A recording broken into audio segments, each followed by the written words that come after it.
Here we have a Warframe content creator that is called Moug, however you pronounce it, who has done a video on the Phantasma compared to other weapons. The title of the video is Giving Phantasma Another Chance, and it's pretty much a sarcastic-ish video, but he seems to be pretty serious about what he says about the Phantasma being not that great, but not that bad either. I'm here to argue that the Phantasma is much better than he thinks it is, so obviously it's not just a case of raw damage with Phantasma, there's also other variables that we're going to talk about compared to the other guns that he used. I'm going to explain both builds, his build and the optimal build, or Nightmare Frames build if you want to call it. This is what he's showing in the video. So first, to show that I'm not skewing my test, I'm using this Rhino with literally nothing on here, prime sure-footed.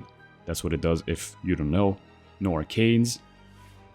I'm not using any companion either. I'll be using the same focus goal just for the sake of consistency, and on my Parazon, even though it shouldn't affect the build whatsoever, this is what I have on. And you can tell I haven't used that thing in a while. So I'm using Corrupted Lancers just as fodder units to stack Primary Merciless, and then Dracomatic Bombards instead of the Corrupted Bombard Eximus that he shows in his video.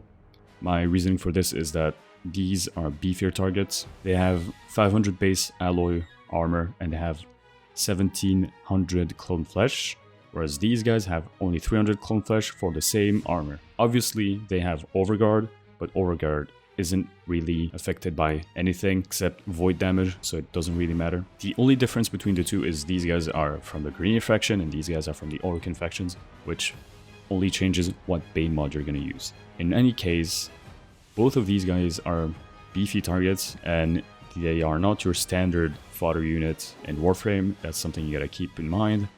You are not fighting hordes and hordes of these guys. That's not a thing. You have a few here and there in between all of the fodder units. Now I'm going to explain both builds. This is Moug's build. I'm going to show you how similar it is to his actual build on his video. So this is what he shows. He has both galvanized mods and he has a Riven. His Riven is 77% toxin, he has 91% status chance and minus 30% fire rate, which is significant. But if you were to use something like this would hinder your build quite a lot. Not just for the fire rate, but also the toxin, and we'll explain why in a minute. Since I do not have this Riven, I use something very similar. Toxin, status chance. I just do not have the minus fire rate, but in contrast, I'm not using Wisp's modes for more fire rate. I have no clue if he used them for his testing. Whether he did or not, it doesn't really change the outcome of both of these builds. Now this is Nightmare Frames build, minus the faction damage that should be here. The reason I'm not using it is because most people, they just don't want to use faction damage and they don't want to bother changing them. I personally don't mind, I just like min-maxing things in general.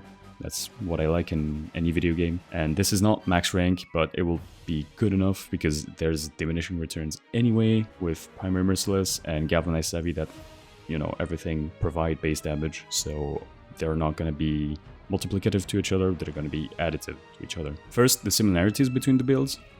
We have both Galvanized mods. We have Viral and Heat. Same thing here, Viral and Heat. We have Primary Merciless on both, and since we have Prime Point Blank on top of these two, like I said earlier, it's not going to matter much. Now, several differences. We have Shotgun Barrage. It's not present here, although he is using a Wisp most of the time. I think he literally just one-tricks Wisp, so, you know, he doesn't need the fire rate necessarily, but for your average Warframe player, the fire rate is much needed. We're going to do without fire rate just for the sake of showing the builds, because that's what he promotes in his video, and that's what people are going to copy if they don't listen and just, you know, look for the build, copy it, and that's it. Now you can see on my side I have Unranked, Toxic Barrage, and Frigid Blast. You can use Chilling Reload. Usually that's what I do right there for the reload speed, but to be fair, it doesn't matter. The slight status chance that you're losing for it is really minor. Now let's compare a few other stats. We have 60% status here, and we have 80% status here. So we should be able to proc more status effects, right? We'll see about that. Let's test the weapon first. I'm going to be killing these Corrupted Lancers just for stacking Merciless. And then I will be shooting at the big targets and showing you the ticks. I'll be using 2 magazines and just showing you the damage ticks. We have 92k, 83k, 81k. Obviously, the further they are, the less damage they take, because I'm going through bodies and there's some damage reduction there. You can see the consistency. You can see 280 heat procs for the most part on most targets. And you can see how much heat damage that equates to. Now, I use compact damage numbers. I don't use the whole damage numbers, but trust me, this doesn't matter because you'll see the damage on the other build is way lower. So now we're gonna test his build against these guys. Takes a while to kill the first few enemies because no base damage. But once we get the arcane rolling, we're good. That's 12. Let's see, how many heat procs? 2 magazines. That's almost 200 heat procs, 69k damage. Nice.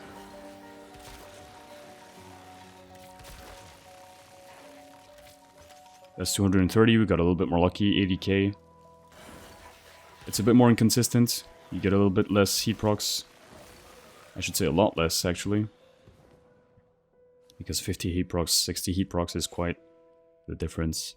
And then you get a bit less damage. As you saw, whether I use this build or this build, the viral stacks apply pretty much instantly. They're pretty much already capped to 10. Let me do it again. You see how I haven't even finished the first magazine and it's already 10 viral stacks. Same thing here, just for the sake of consistency and for people that, you know, want me to show everything. Same thing, 10 viral stacks, even faster here, and we'll explain why. So what are the problems of this build? Take into account that Phantasma is a status-based weapon. Literally, that's all it does. So the main damage source of Phantasma is heat procs, damage over time. How do we buff our damage over time? We apply viral procs. Viral procs go up to 10, they are capped at 10 procs, and 10 procs will give you 325% damage multiplication, right? It will give you 325% more damage. This increases the damage of all sorts of damage done to the health, but you know, we're talking about a heat procs there because that is the most important. Now, as you can see, I have 22.5 and 40.5 there. And then on the second build, we have 52.9 and 10.6. Oh, you have so little viral damage. Let me explain. First of all, if I remove this, because he doesn't have any base damage in there, we're going to do it that way. You would have a faction damage instead, which doesn't change anything right there, right? 22.5, 4.5. So what's the deal with that? Well, we have something called elemental weighting. The bigger the number, the more chance you have to proc this status effect in comparison to the other ones that are already present. If you have 1 here, but all you have is heat damage and you have 100% status chance, you're only going to apply heat. But if I have 22.5 here, and I have 5 there, and I have 10 there, and 4.5 there, you add all of this up, and you can see heat is a little bit more than 50% chance compared to the other ones to be applied. And viral has a little bit more than 10% chance of being applied on the enemies. With this 10% chance, we already apply 10 procs on less than 1 magazine. And 1 magazine takes a split second to dump on an enemy, right? He has a lot more viral damage. He has 40.5 there and 22.5 heat, so we have the same heat weight, but instead of having 10% viral procs there, we have a lot more. The issue with this is once you arrive at 10 stacks, all of these procs that would have been viral are wasted because nothing happens. It won't just say, oh, you cannot proc viral, so I'm gonna dump every heat status now. As you saw, instead of going to 300 heat procs, we have around 200. Now, something slightly makes up for it by having a bit more multi-shot in there, but let's say you were running this build and because you're not running a Wisp or a Gauss or something, you would be using Fire Rate there. Well, you'd see much less heat procs. In fact, let's show this.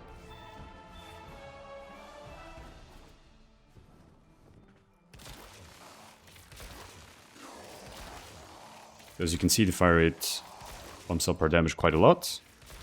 It's much faster to kill. It doesn't directly increase your damage, but because you dump your load faster, it is much faster to just kill the enemies. Now, you know, because I don't have this 60% multi-shot, I have way less fire procs than if I would just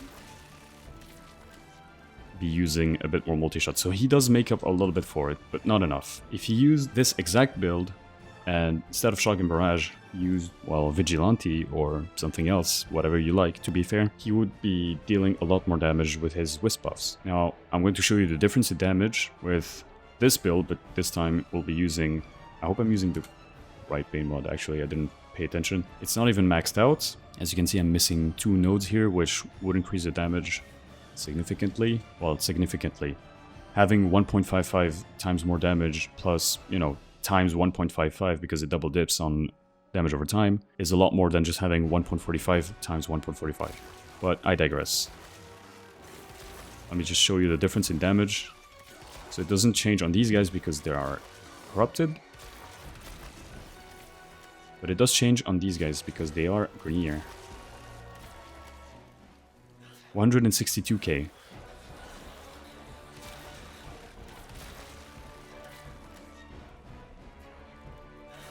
That's quite a lot. And if you would keep on shooting instead of just watching your targets burn to death like this, like most Warframe players do, just keep shooting, you know, you don't even see what you're shooting at, but you just keep shooting, they would die much faster. Now, what we did to get less viral weight there is just unrank these mods. That's it. You have 30% viral there, and you have a whooping 60% and 90% heat, so 150% heat right there. So that is it as far as the Phantasma performance. Obviously, I could use mouse build, go for the Vigilante armaments here, and just, you know, try and fit a faction mod somewhere there to just compare the damage. What I could do is just... Oh, that's not how you do it. It's grenier. I could just use the same faction mod, if I just do this, right. Use the same faction mod and compare the damage with lesser heat procs.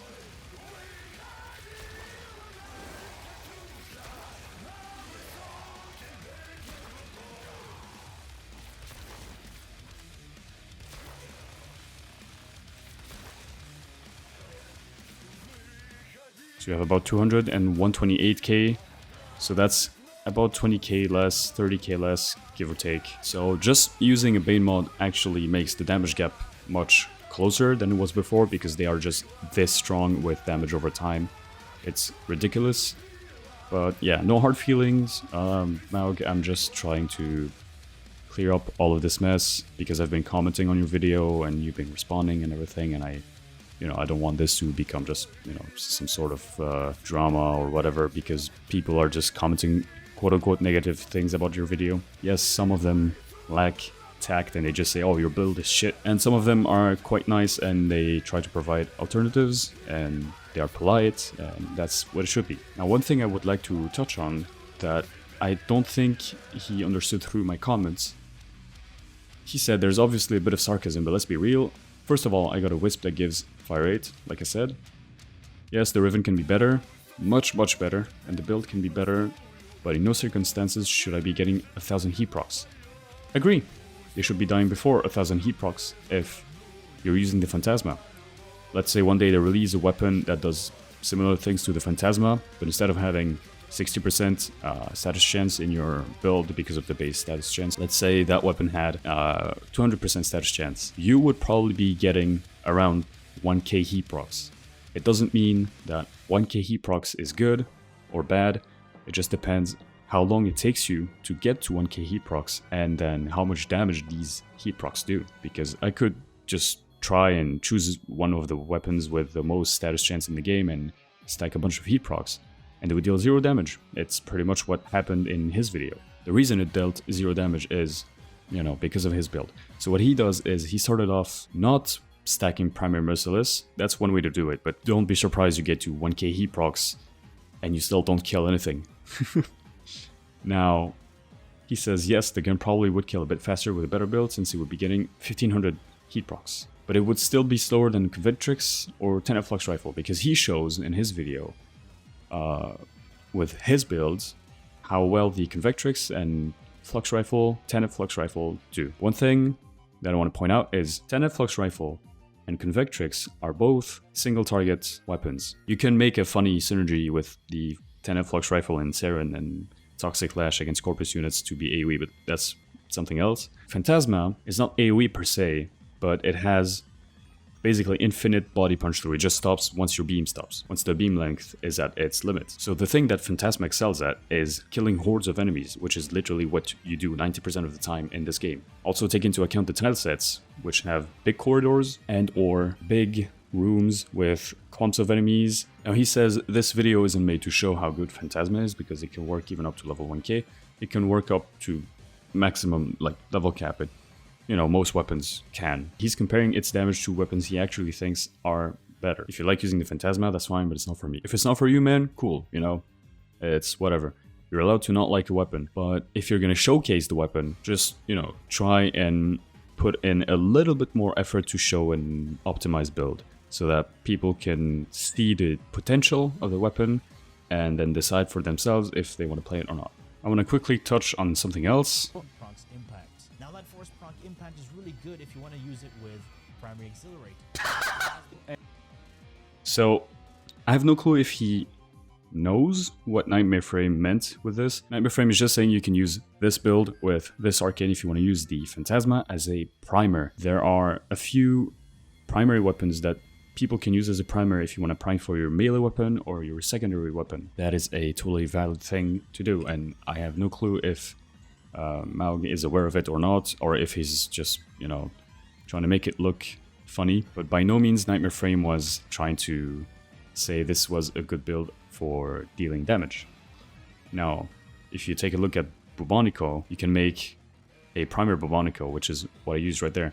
This is even a heat inherit primer, but that's a different topic. You can do the same thing on the Phantasma.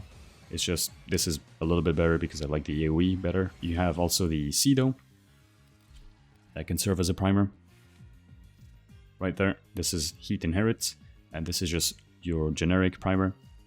So yeah, this is nothing new. You can do this on multiple weapons. You can even do this on melee weapons if you're using status-based Zaws with Exotic Contagion, that's a thing, or you can do it even with the Xorus. But yeah, this would never happen. As you can see, he's already at 600 procs, 700 procs, and the target is barely even half health. But anyway, it's very easy to mistakenly take it as, you know, actual advice. He may not like the weapon, and he may have thought that his build was enough to showcase the weapon. I was just disagreeing, proving my point with this video, and hopefully made everybody understand this whole situation a little bit better. So to wrap up the video, this is basically what you want to play if you're playing this weapon. If you're playing against corpus enemies, you can play Viral Electric, or if you're grouping them up, or if you're just armor stripping enemies in general, even better than Viral Heat, depending on different things. I have Prime Ravage here because I use this with Arcane Avenger shenanigans, but right there you just use a 60% electric mod and you're fine. In any case, I hope this was helpful. I'm sorry for my usual subscribers if you have clicked on this video and have made it this far. Usually I do Paladins content, I don't do Warframe content, but I just, you know, I play this game a lot and I just felt like responding to this whole dilemma. So that's it. See ya, guys.